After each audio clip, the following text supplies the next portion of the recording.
Hi guys, welcome to Glitch Guru. In this video we'll show you what to do if the camera is not working on your HP laptop. So the first thing you need to do is check if your HP laptop has a privacy shutter. Now this is not available on all laptops, but if your laptop has one with the camera icon next to it, make sure to toggle it off and the camera should start working now. However, if this doesn't work, open the settings app. Now go to the privacy and security menu. Now scroll down and click on camera. Here you will need to make sure that the camera access toggle is enabled. Additionally, you will need to ensure that the apps are allowed to access the camera. Then scroll down and make sure that the app or the program that you are using has the access to your laptop's webcam. However, if you still experience problems, right click on the start icon and then select device manager from the list.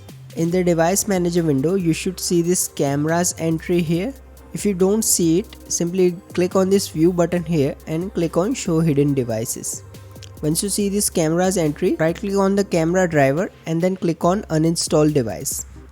Now tick this checkbox and click on uninstall again. Once you have done that, simply go ahead and restart your HP laptop and your issue will be solved.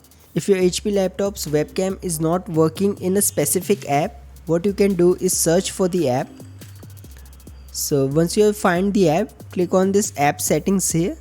Now here you will need to scroll down and click on this reset button here and then click on reset again to confirm. If nothing else works, your last option is to check the BIOS settings. For that, power off your HP laptop, then power it back on. While it's booting up, press the escape key repeatedly to access the startup menu. Here you will need to press the F10 key to go into the BIOS menu. Once you are in the BIOS menu, go to the configuration tab and look for the integrated camera option. Once you find it, make sure it is enabled. If you find this video useful, please don't forget to like and subscribe to Glitch Guru.